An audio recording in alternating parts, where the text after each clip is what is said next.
Kalau dalam bab dosa, dosa besar misalnya, akbarul kabair ba'dal isyrak billah adalah qatlul mu'min. Jadi dosa terbesar setelah isyrak billah adalah qatlul mu'min.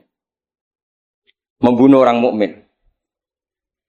Lalu pertanyaannya adalah kita hidup di negara Indonesia yang penjahatnya ya mukmin atau muslim, yang kadang premannya juga mukmin juga muslim. Lalu kalau kita membela diri, duel gitu dengan penjahat, lalu kita akhirnya membunuh si penjahat tadi. Apakah masuk ayat wa may yaqtul mu'minam muta'ammidan karena dia orang mukmin? Jawabannya adalah Assalamualaikum warahmatullahi wabarakatuh. Nahmaduka ya ghafuru ya syakur wa humma salli wa sallim ala sayyidina Muhammadin wa ala alihi wa sahbihi asma'in amma ba'du. Yang kita hormati bersama, kita cintai bersama Kiai Haji Agus Abdul Ghafur Maimun Zubair wa ahli baiti. Semua guru-guru pengurus Al-Anwar 3 yang kami hormati. Saya banyak sekali baca literatur tentang sejarah Sayyidina Umar. Tapi tidak pernah sefaham malam ini. Karena visualisasinya luar biasa. Saya hanya kecewa dengan Abu Jahal.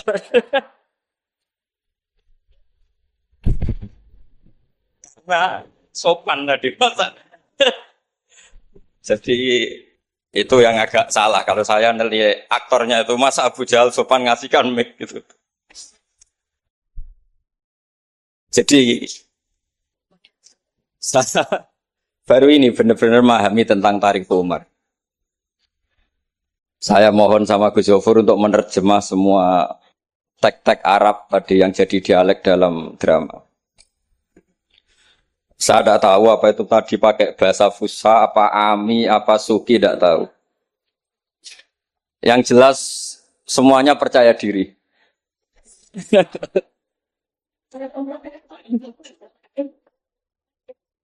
Saya itu masih ingat cerita guru saya ketika masih sekolah, masih kecil.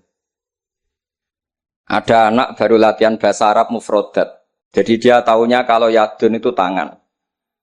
Kalau anta itu kamu. Ya kalau jalan ya saroh. Kalau kepala ya roksun. Kalau saya ya ana.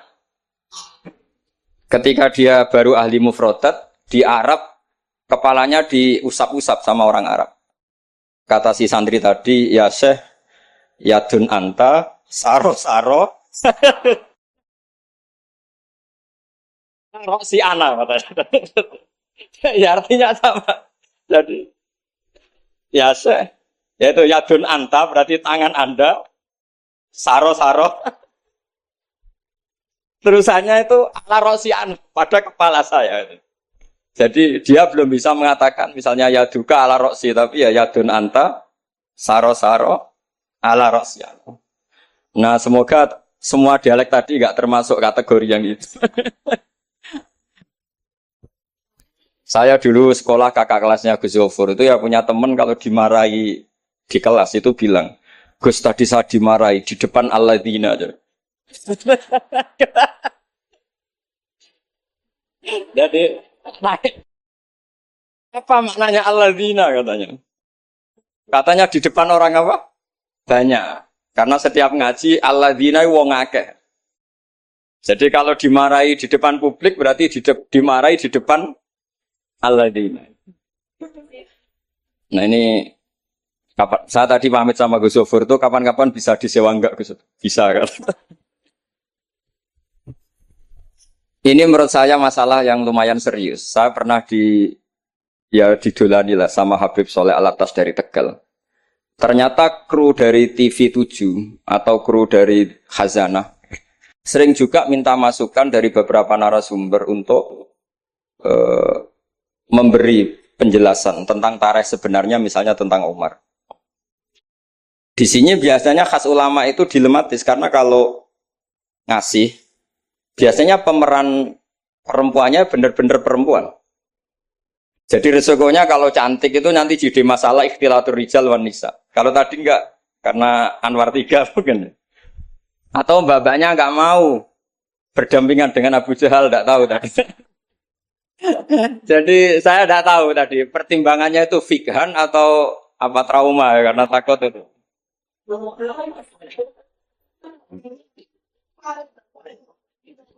Para adik-adik santri yang saya cintai, saya bersyukur sekali karena saya biasanya nggak pernah mengacara mau itu hasanah ini mutor ya, karena yang merintahkan guru kita yaitu Kiai Haji Agus Abdul Ghafur. Begini, saya punya usul pada anak-anak.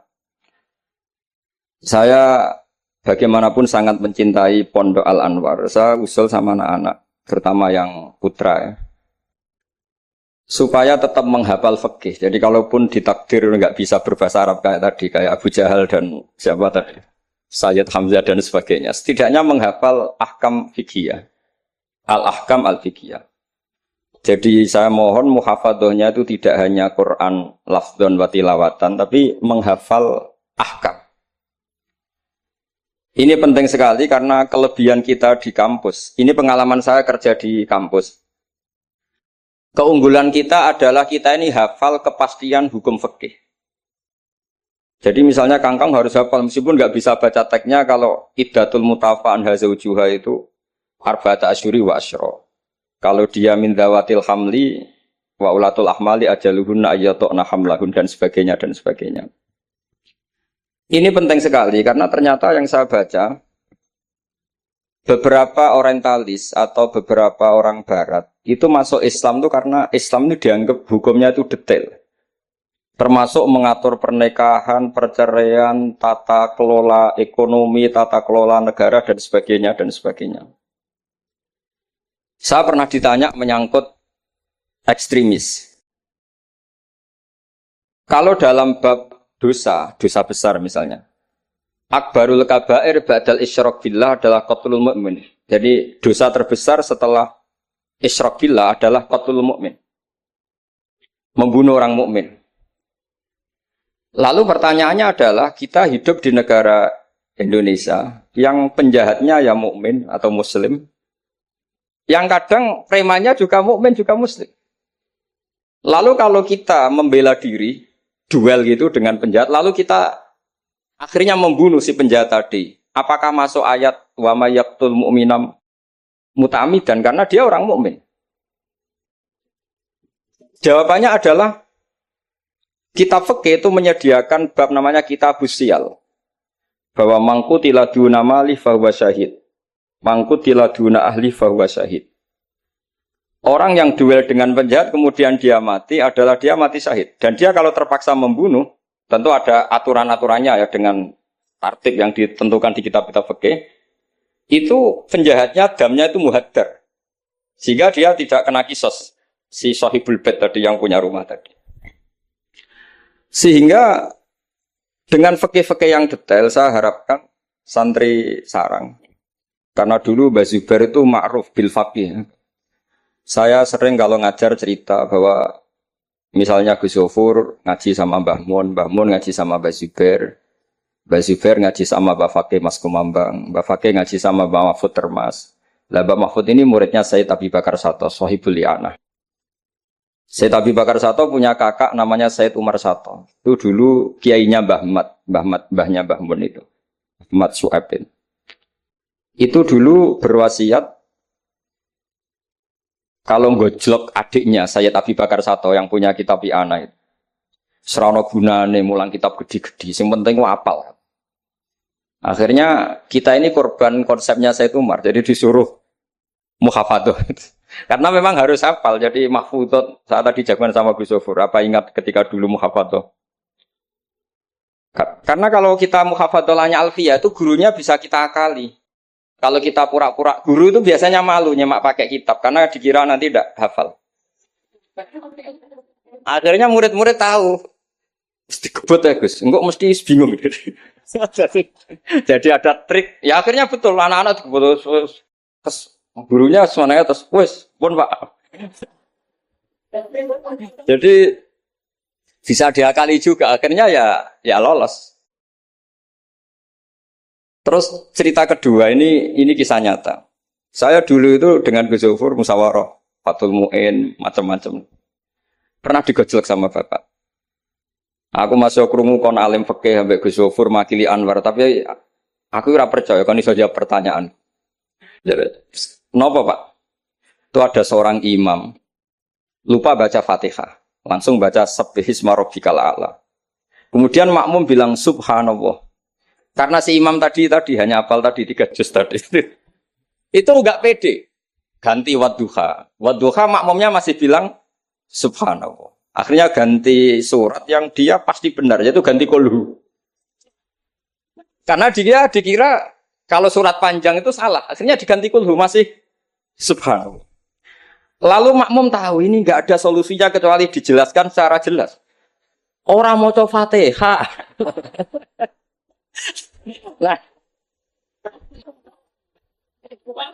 Lah itu fikih kita. Makanya saya berharap nanti Gus Zofur juga ngarang fikih yang seperti ini.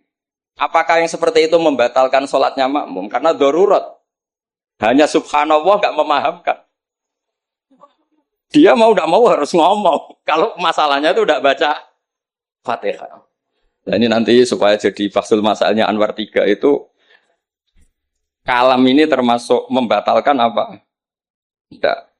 Karena kalau cari padanan ayat Quran tentang Fatihah juga tidak yakin imamnya paham. Misalnya pura-pura baca walaqad atainaka sab'am minal mathani yang artinya Fatihah juga saya yakin imamnya juga gak paham.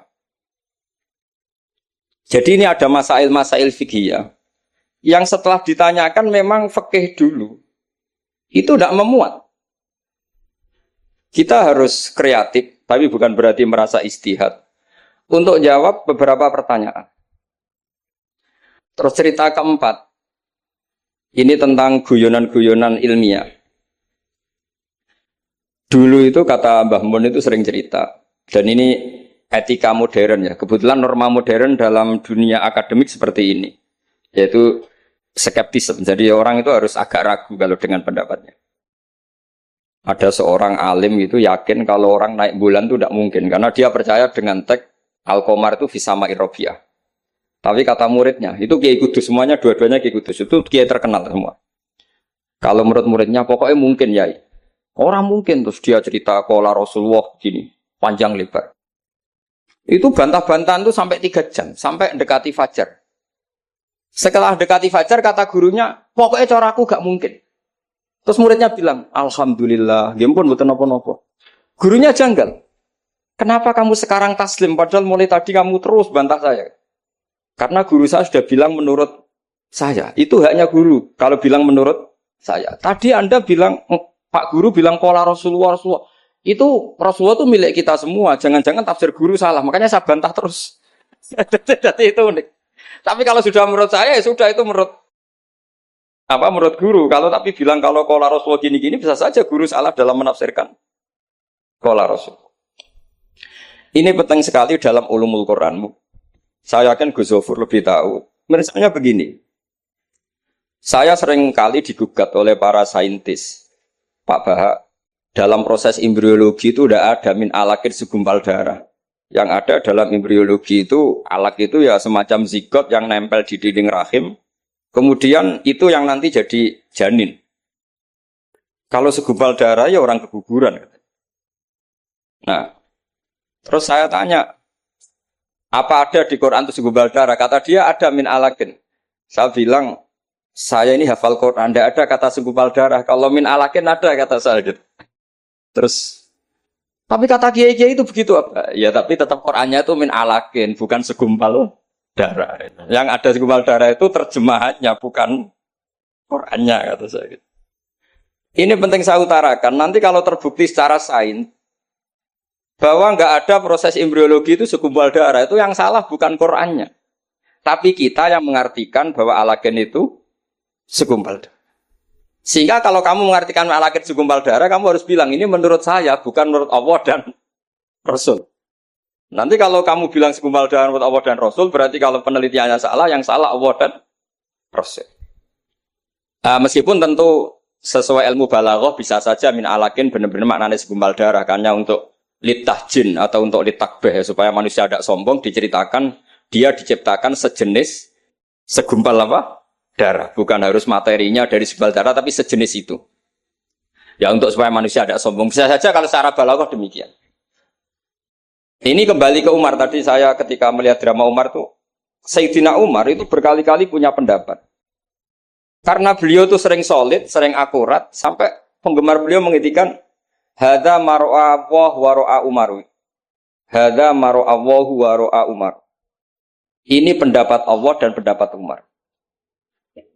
Sampai Sayyidina Umar marah besar, la taqulu hadza hukmu wa hukmu Umar, walakin qulu hadza hukmu Umar.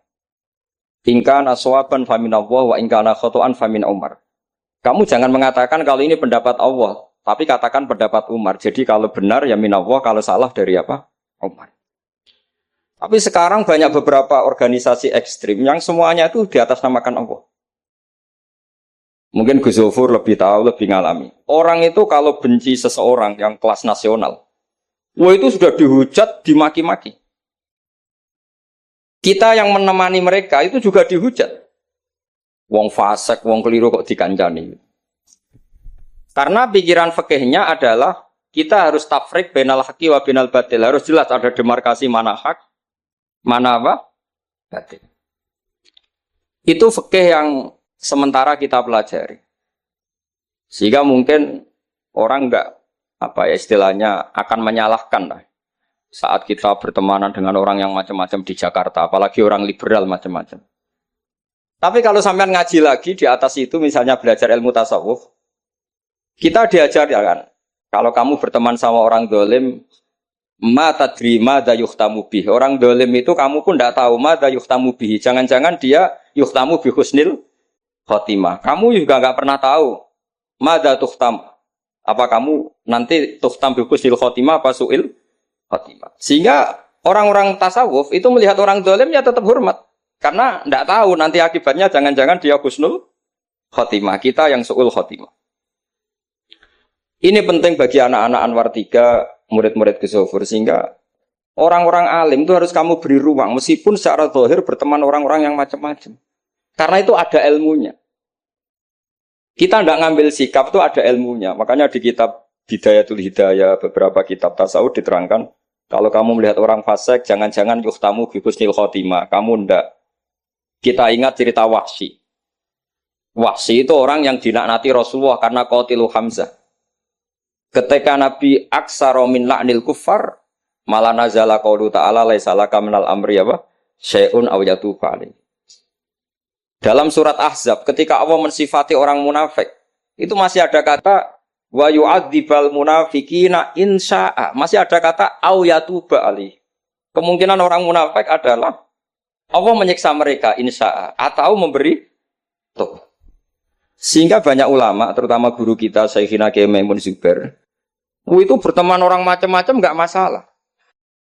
Dan kadang-kadang banyak menimbulkan kekecewaan. Ini nanti enggak ada tafrik bainal haqqi wa bainal batil. Nah, saya akan menjelaskan di sini bahwa itu ada ilmunya. Ada ilmunya. Banyak orang sing la'anahu Rasulullah.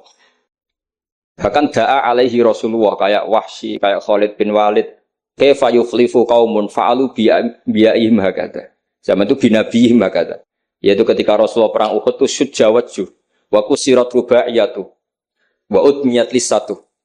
Ketika Nabi babak belur wajahnya, kata beliau, kaifa yuflihu qaumun fa'alu binabihim hakadha.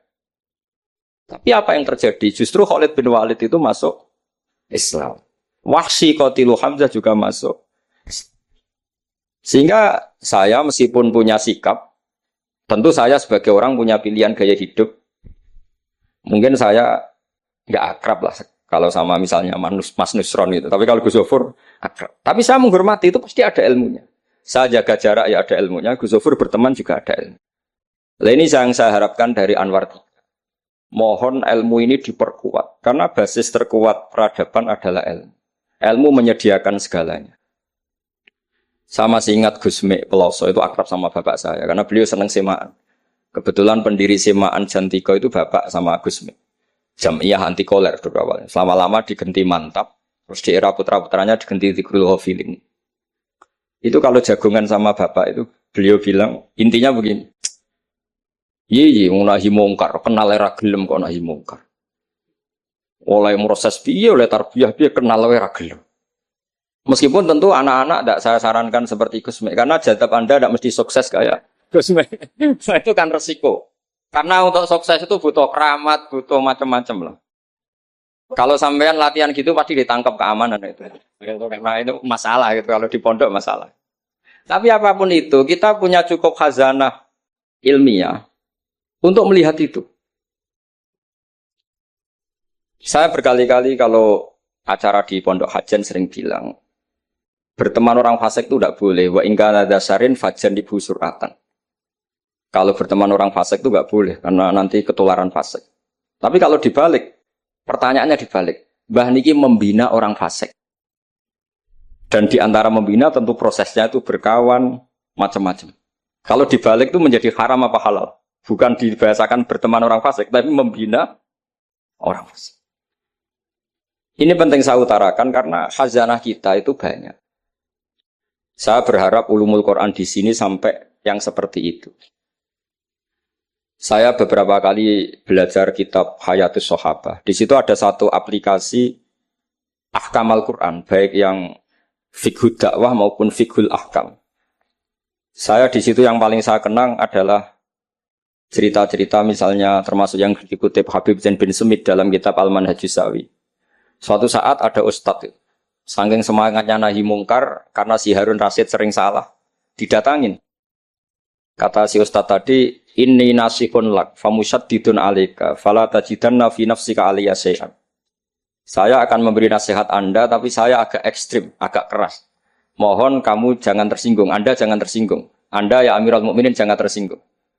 Tapi apa kata Amirul Mukminin Harun Ar-Rasyid? Uskut ya jahil. Kamu ustadz bodoh kata itu. Terus fa inna Allaha ta'ala qad arsala man huwa khairun minka ila man huwa syarrun minni. Ini saya terpaksa bahasa Arab karena tadi takut kalah sama Abu Jahal tadi.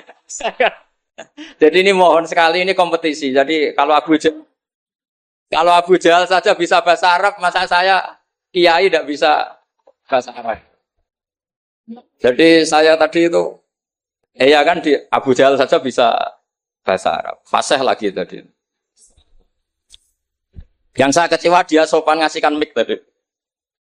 Duduknya sudah benar gak sopan tadi. Sudah benar jadi memerankan Abu Jahal memang harus gak sopan. Tapi semoga berakhir nanti diteruskan jadi Abu Jahal repot.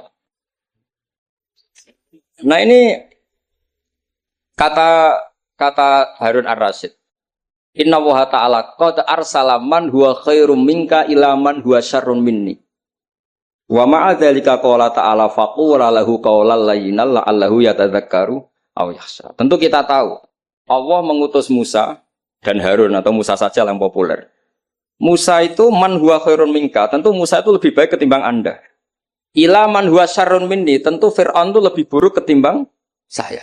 Itu saja masih ada aturan faqula lahu qawlan layyinan. Kamu harus ngomong yang halus. Kok kamu dakwahi saya mau pakai kasar? Akhirnya si Fasakata tadi yang gurunya langsung yang ustadz tadi langsung diam dan ngakui kalau Harun Ar-Rasyid lebih alim ketimbang dia. Nah saya harapkan nanti ulumul Quran di setai 3 itu tidak sekedar mengenali mufrodat, tapi mengenali makna terjemah, juga makna yang bisa disimpulkan dari ayat-ayat Qur'aniyah. Sehingga nanti keyakinan saya ya, apapun berubahnya zaman, nanti Quran itu tetap bisa dibaca kalau cara maknani seperti itu. Tapi kalau Anda maknani mufrodat, resikonya adalah mufrodat yang disebut itu kadang sudah tidak ada. Yaitu tadi misalnya wal khayla wal biwala wal hamira litarukabuha wazina.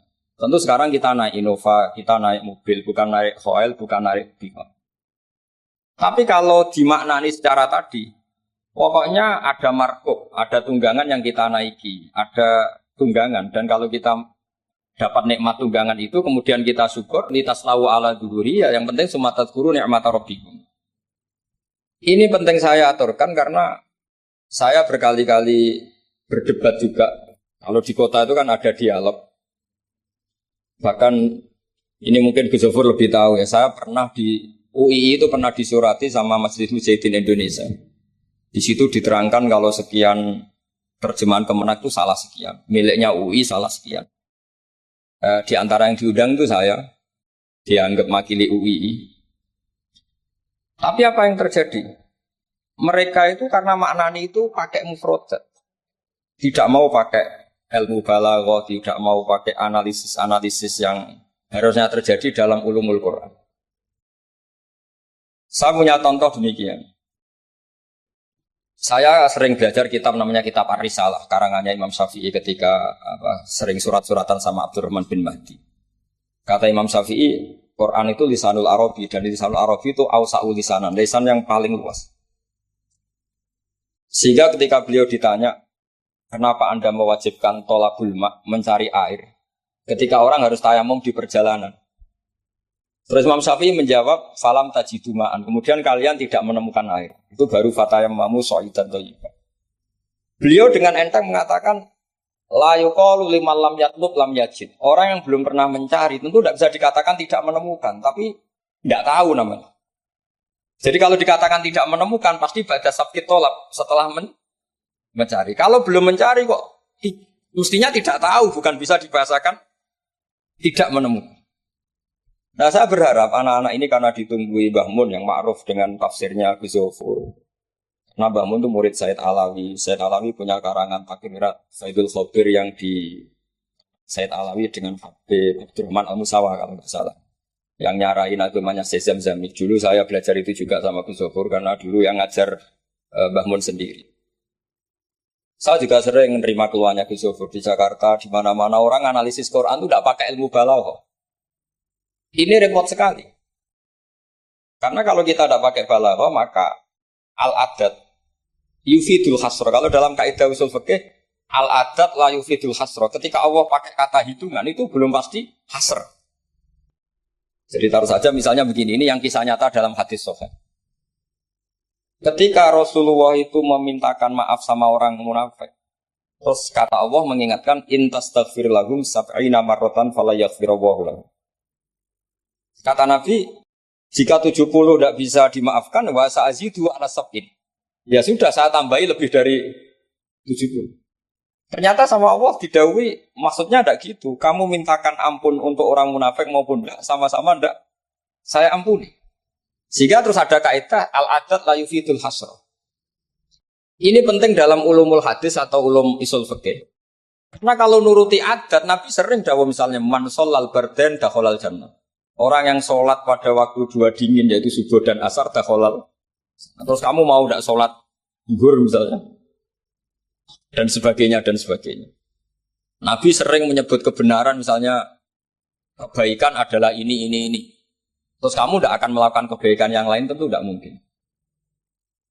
Ini masalah-masalah yang menurut saya serius semenjak ada banyak ormas-ormas yang sidik-sidik katanya kembali ke Quran dan apa? Hadis. Itu tapi kalau guyonannya orang-orang pesantren, ya kamu saja yang kembali. Karena keluar Anda terlalu jauh. Kalau kita tidak perlu kembali, wong sudah di dalam katanya. Yang keluyuran kemana-mana kan kamu. Kalau kita tidak pernah kemana-mana. Jadi ngapain kita yang kembali? Anda saja yang apa? Kembali. Jadi ini penting ya, penting sekali.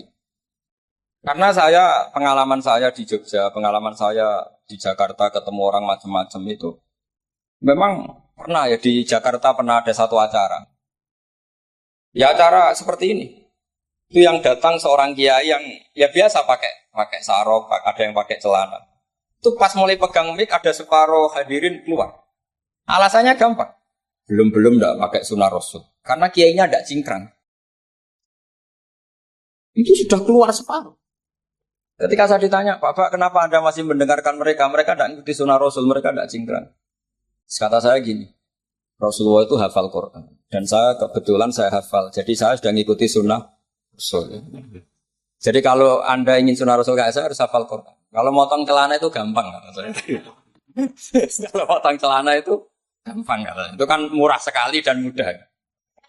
Itu mikir dia. Ternyata mereka bilang sunnah Rasul itu hanya jenggot, cingkrang, wayoh biar ada tambahnya itu kan. itu Nah ini saya tantang anak-anak Anwar 3 supaya ngikuti sunnah Rasul yang keren, yang tantangannya berat, yaitu hafal berapa Gus tadi 3 juz itu.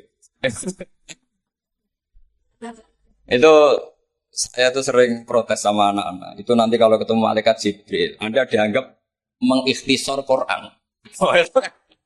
Masa Quran 30 juz jadi 3 juz. Itu kan kayak kitab Mukhtasar Jiddan, jadi dari kitab besar terus diringkes. Saya tidak bisa membayangkan kalau Anda nanti ditanya malaikat Jibril, kenapa Quran satu turunkan 30 juz jadi 3 juz. Ya tapi karena ya itu tadi, karena saya yakin Gus Zofur orang alim itu tadi kaidahnya itu malayudrokukullu, layudrokukullu. Kalau nggak bisa semua jangan sama sekali. Ini sekedar pengalaman untuk anak-anak. Kalau di pondok Quran itu sampai deres kulhu itu buatan berani. Karena dikira kayak sudah sampai 30 juz. Memang pondok Quran itu unik. Anak-anak itu bisa lanya 2 juz 12, juz 13. Tapi juz amma itu tidak hafal. Karena ketika menghafalkan itu tidak kober ngapalkan yang juz amma. Memang hafal betul juz 7, juz 8. Tapi juz amma kadang nggak bisa, wadduha kadang nggak bisa. Ngimami terawih kadang nggak bisa dia karena dia besar kober karena ngapalkan Quran itu kan berat. Karena suatu saat saya itu tahlil jajar santrinya bapak. Dia tahlil kulhu. Ojo tahlil kulhu. Itu juz 30, koyo apal 30 saja gitu. Jadi untuk baca kulhu itu memang harus urut setelah melewati juz 1, juz 2 sampai juz 3. Sampai seperti itu. Gayane maca kulhu kayak wis apal juz 30. Sehingga di pondok Quran tuh enggak ada yang berani terus juz 30 karena kesannya kan sudah. Iya, jadi itu tradisi yang mungkin ya mungkin beda itu. Saya sendiri juga agak seneng kalau ada santri kok terus juz 30 itu kok melete loh kok sudah. Nah ternyata di sini saya ketemu santri-santri yang jurus juz 30 terus ini. Wah ini menurut saya ini agak masalah dalam tradisi saya ya, dalam tradisi kami. Jadi ya itu tadi karena cara pandangnya beda. Jadi cara pandangnya beda. Tapi saya berkeyakinan memang saya sering ketemu Gus Iit adiknya Gus Zofur. Beliau sering cerita ke saya, Gus kalau bisa nanti sarang itu semacam kayak Islamic Center. Karena kita tahu semua kayak apa alimnya Gus Naji, kayak apa alimnya Gus Zofur, alimnya putra-putra Mbah Mun. Sesuai bidang spesifikasi ilmu masing-masing. Saya sering dinasihati yai bahwa semuanya itu ada ilmunya. Tadi misalnya Anda tidak tegas sama orang fasik, itu ya ada ilmunya. Karena mungkin kita tawaduk, la nadrima yuftamu bihi. Kita tidak tahu si fasik tadi yuftamu bi apa, kita tidak tahu. Kita sendiri nggak pernah yakin kalau kita nuftam misalnya bagus nih Fatimah. Saya kalau di Jogja ketemu orang liberal, ketemu orang macam-macam, saya pakai ilmu itu. Tapi kalau saya ngaji di pesantren pakai ilmu at-tafriq bainal haqqi wa bainal batil. Kalau santri baik ya tak puji, kalau yang enggak baik ya. Tapi yang jelas ya tak saboyong. Karena pondok saya bilang enggak punya adat boyong. Kata bapak, hak kena keramat, santri sing beling dilalak boyong, tapi jogeman boyong gitu. Jadi berarti karena kalau musuhnya boyong berarti tidak keramat karena pakai kriteria fikih tadi, pakai. Ini penting saya aturkan karena jangan sampai khazanah, kearifan wali songo yang kancanan orang macam-macam. Ada 7 hari ya diterima, 40 hari ya diterima. Zaman itu ya enggak diterima sebagai khurafat bid'ah ya enggak. Sehingga menurut saya wali songo itu adalah panutan di mana itu semuanya diselesaikan bil ilmi. Bukan karena emosi aksi reaksi itu enggak, semuanya bil ilmi. Saya pernah baca kitab Al-Minanul Kubur karangannya Imam Sa'roni. Beliau cerita sebagian ilmu itu sudah keluar dari afdholiyah karena satu kondisi. Misalnya sebaiknya amal itu sirron. Tapi kenapa guru-guru kita Mbah Mun sendiri sering pengajian besar, Gus Zofur, banyak lah yang mau acara besar. Saya sampai sekarang nggak pernah punya acara besar. Wiling-wilingan saya yang pengagum sirron gitu. Tapi ternyata di kitab-kitab kita, kata Abdul Hasan Asadili mengatakan a'linu bito atikum kama yatadzaharu ghairukum bil ma'asi. Maksiat di Jakarta di mana-mana begitu ekstrim, dangdut begitu terbuka, diiklankan besar-besaran. Tapi kalau pengajian nggak besar-besar, dulu itu pengajian itu nggak ada yang besar karena mahal. Dulu orang soleh itu ciri utamanya adalah khifatul ma'unah, biayanya sedikit. Sekarang Karena mereka besar-besaran menyebarkan maksiat, kita akhirnya kata Abdul Hasan Asyadzili, kamu kalau taat harus iklan, a'linu bi taatikum. Kalau taat harus dipertontonkan. Sehingga seneng saya misalnya tadi dipertontonkan anak-anak ahli bahasa Arab sampai Abu Jahalnya saja bisa. Wah, itu kan satu prestasi yang luar biasa. Kalau Abu Jahalnya saja alim, apalagi yang tidak Abu Jahal. Apalagi Abu Jahalnya tadi sopan. Wah, itu bagus sekali itu. Itu pasti Abu Jahal kecewa itu diperankan orang yang sopan. Itu udah gue banget katanya. Itu pasti kecewa. Abu Jahal itu pasti kecewa. Jadi ini penting ya, karena kita punya guru yang al-mutabakhir. Seperti Mbah Mun, seperti Gus Zofur. Jadi kita harus baca kitab tuh banyak. Oke, ada haram yang kita tegas. Ada halal yang kita tegas. Misalnya al-halalu bayyinun wal haramu bayyinun. Tapi selalu ada masalah yang wa bainahuma umurun mustabihatun. Ada sesuatu yang memang dari awalnya enggak jelas. Kalau sesuatu itu enggak jelas, kita harus bersikap enggak jelas. Jangan sesuatunya enggak jelas, kita sikapnya jelas. Ini penting kalau aturakan karena sekarang tuh orang banyak yang ekstrim dengan dalih ilmu. Kadang dengan dalih qala Allah Ta'ala, qala Rasulullah. Itu pesannya Sayyidina Umar. Kalau bisa jangan. Karena makna yang tasreh, makna yang eksplisit, makna yang sorry seperti itu, jangan-jangan subjektivitas Anda. Seperti tadi si Ustadz tadi, ketika dia tegas, dia seakan-akan bawa mandat Tuhan, kalau saya harus kulil haqqa walau kana murron, misalnya seperti itu. Tapi setelah diingatkan Harun ar-Rasyid, bahwa Musa yang termasuk Afdalul Khalqi tentu, termasuk orang-orang pilihan, ternyata masih disuruh sopan hanya kepada siapa? Fir'aun, yang jelas toh. Ini pelajaran bagi kita, makanya saya ketika datang di acara Mbak Najwa itu, mungkin yang saya agak beda, itu kalau Pak Quraisy Shihab kata Mbak Najwa itu kan kalau cerita nulis buku katanya kami, karena takut kalau bilang saya tidak mewakili guru-gurunya, tidak mewakili ulama-ulama dulu. Tapi kalau anak-anak Anwar 3, tidak harus seperti itu, boleh tidak apa-apa kata saya. Jagani nak salah, itu sing salah sampai antok. Itu kalau musonep ngarang kitab bilang kami, itu Gus Zofur ke bawah nanti. Jadi saya itu dalam konteks itu udah sependapat. Karena resikonya tinggi sekali. Misalnya ngarang bahasa Arab bilang kami jebule tadi yadun anta, saro-saro ala rosi anak gitu kan. Itu fatal sekali. Terus ini yang terakhir karena saya tabarruk sama para sahabat. Ketika tahun kedua, tadi Gus Zofur menyinggung perang Badar. Ketika tahun kedua, itu baru kedua dari Hijriah. Itu para sahabat itu sudah banyak yang hafal Quran. Dan paham, padahal baru tahun kedua. Yaitu yang bawa itu Mus'ab bin Umair. Itu ketika Rasulullah mau perang Badar dan istasyarah, meminta musyawarah sama orang-orang Ansor. Istasyarah Ansor. Karena orang Ansor itu hanya punya kompensasi.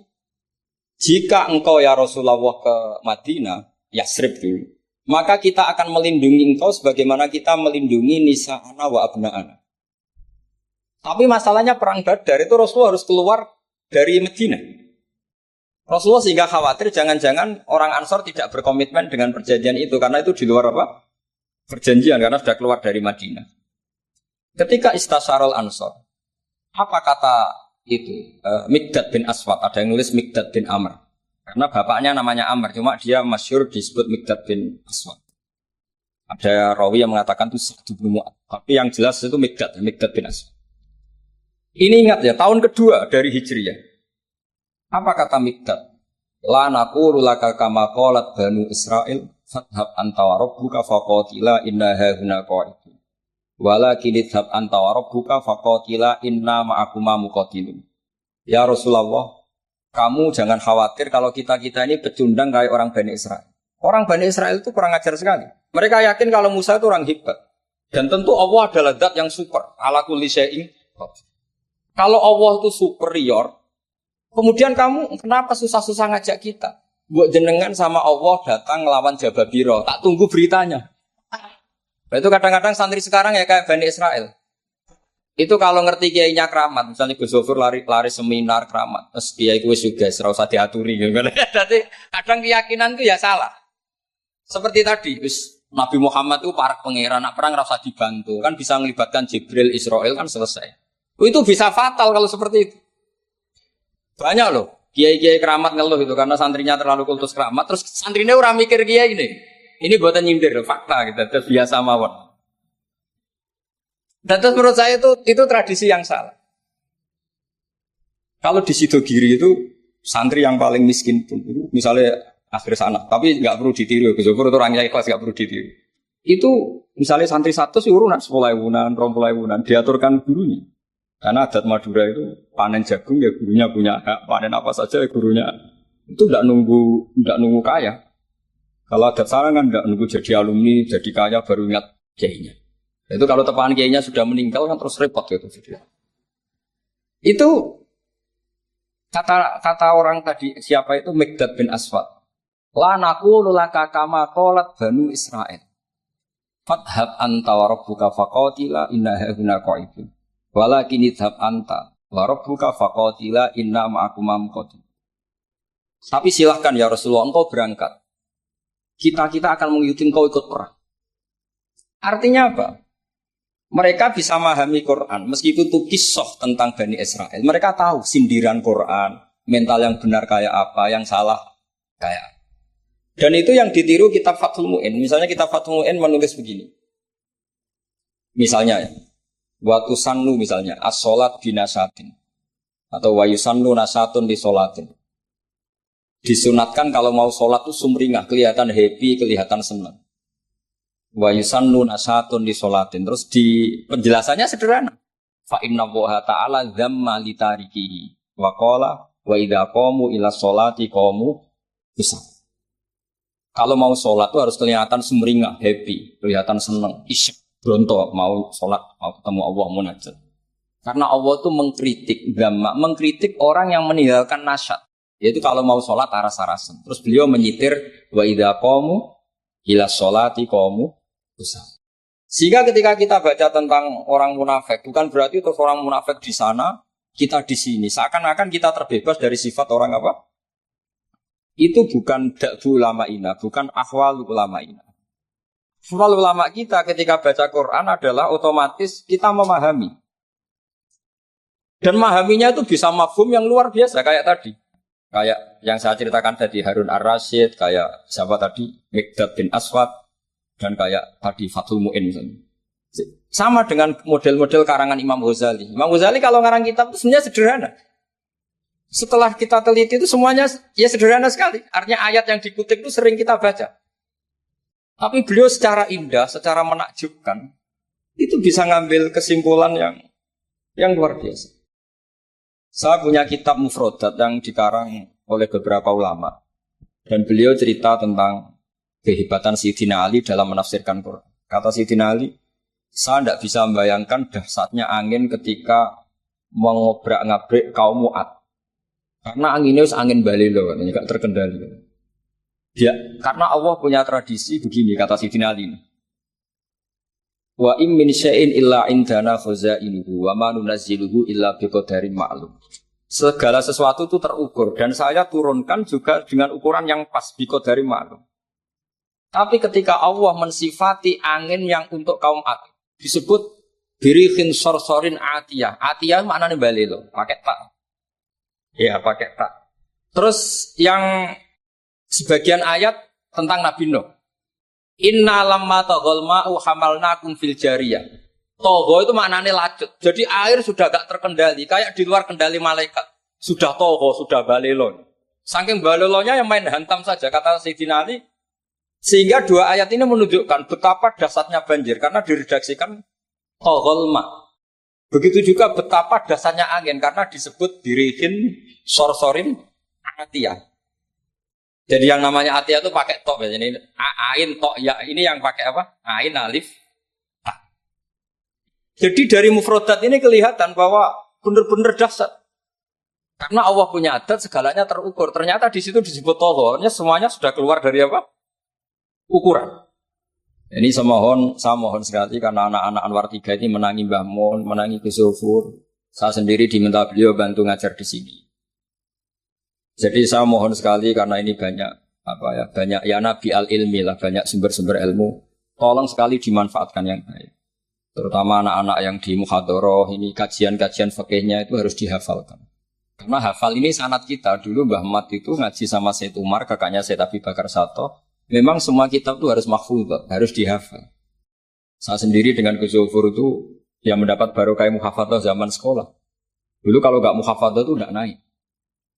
Tapi ya dulu bisa diakali ternyata itu. Dulu Mbak Fakih itu ahlinya Faati. Jadi kalau ada orang anak nggak naik ditanya. Song kena ramuga pening di gitu terminal bah.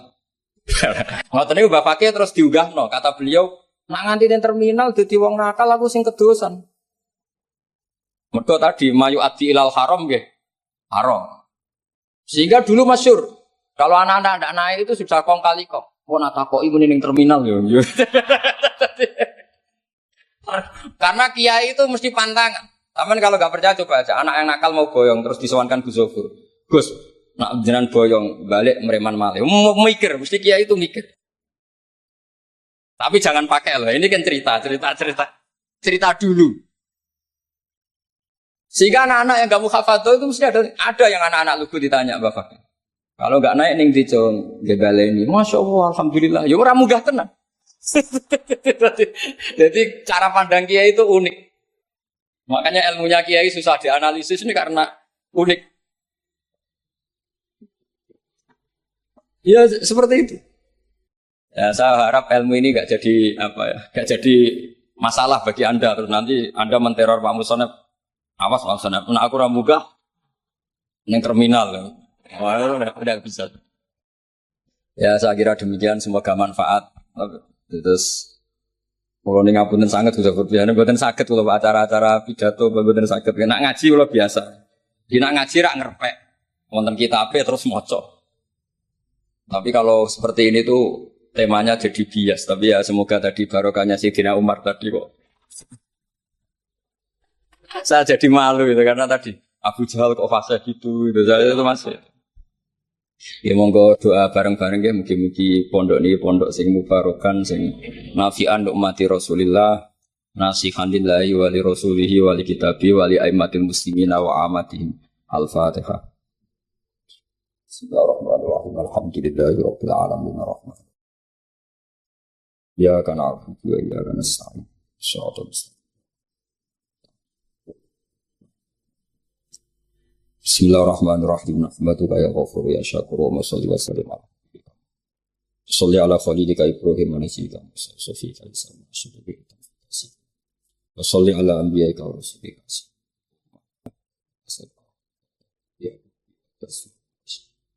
ya Allah tarud bihal fitnah wa tarud bihal fitnah wa tarud bihal fitnah